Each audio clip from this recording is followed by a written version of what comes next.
I saw last night, Gary Wilkes, who we've talked about before on this podcast, made a kind of funny, in typical Gary Wilkes fashion, kind of sarcastic, passive-aggressive kind of status. I thought it was funny and something that we can kind of get into here as well. What did he say? All right, so, all right. Gary says, there's a common question that people ask when they see punishment work efficiently. Will I always have to be prepared to punish the dog forever?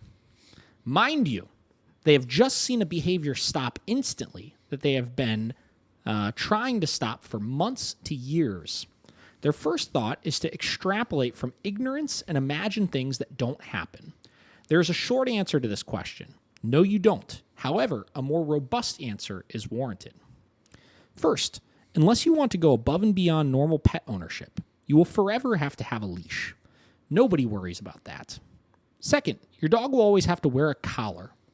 Third, they will always have to go outside several times a day to pee and poop.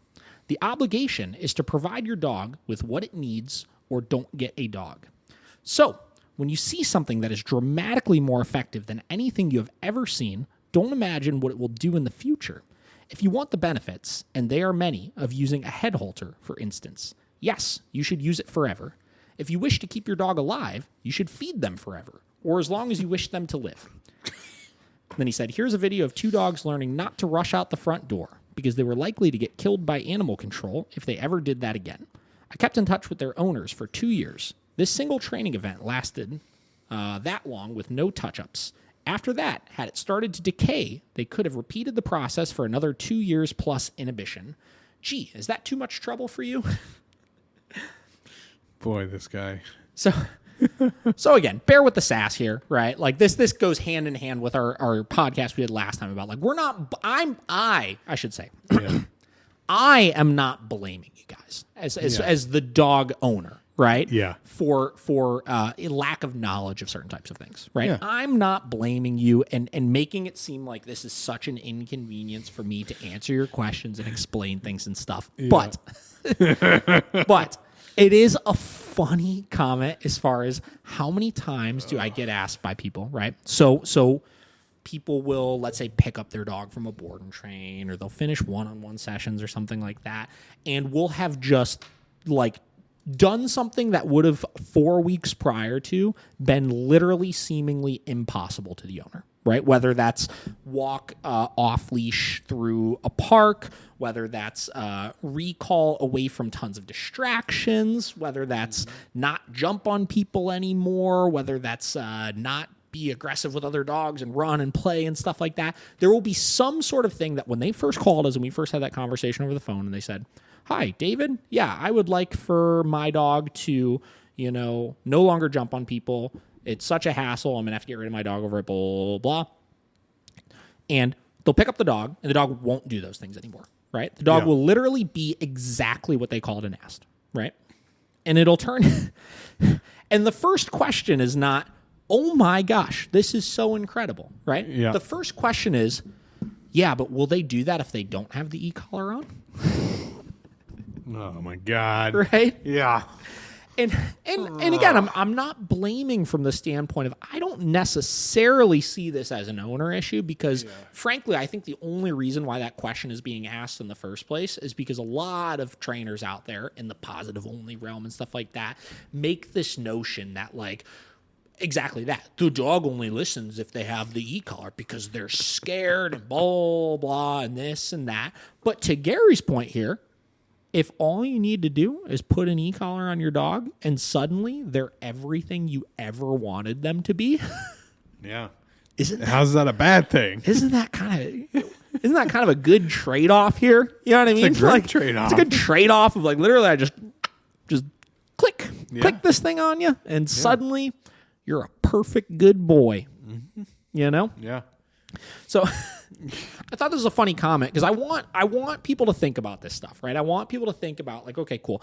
What is it that you want with your dog, right? What is it that you want in life, right? I would love to have a fucking diced up 6-pack, right?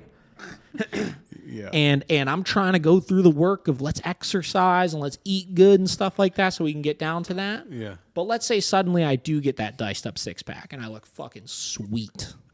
Right? Okay. I'm not going to ask my trainer, yeah, but do I need to eat like this forever to achieve this result? Yes. So you're telling me I can't go back to having like 3 beers a day and eat pizza like 4 times a week? That is exactly what I'm saying. Wow, that didn't work.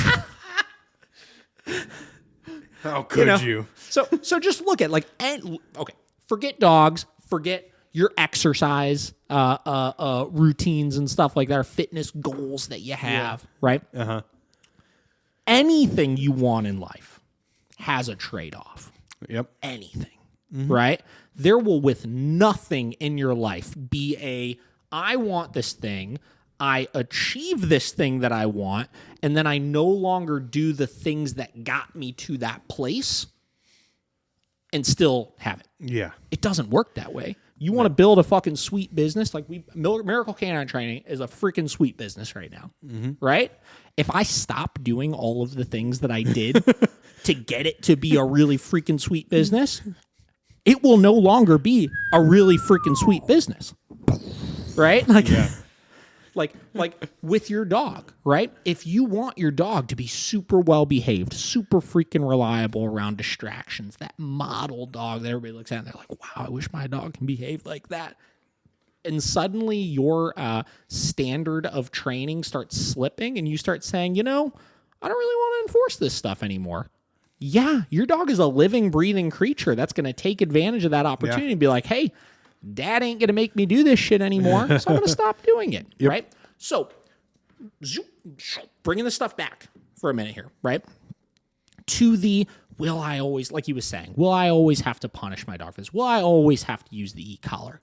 Short answer, again, no. There are so many situations that my dogs don't wear e-collars, and they're still very well behaved. Yep. But it's always in the back of my mind as far as it's there if I need it, if they stop behaving, so that my standard can always be maintained. 100%. Right? So don't get so freaking caught up in your head about, do I have to do this forever?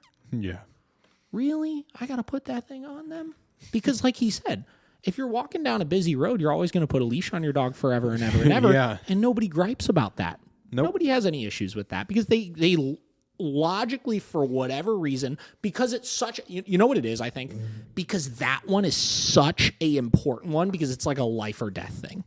Yeah. To most people, if that leash isn't on, their dog is going to get hit by a car and die. Yeah. Right? Yep. So the risk to reward, the trade-off of put the leash on versus don't put the leash on is so high that it's not even something that you would question. Yeah. But the trade-off of like, a little extra work for me to put the e-collar on every time I have guests come over so I can correct them for jumping on my guests so that they no longer do that thing versus I slip up sometimes and like they kind of just annoy my guests, but it doesn't affect me in any way. Yeah. The trade-off is not, for some people, they don't care. You know, they don't care as much about that.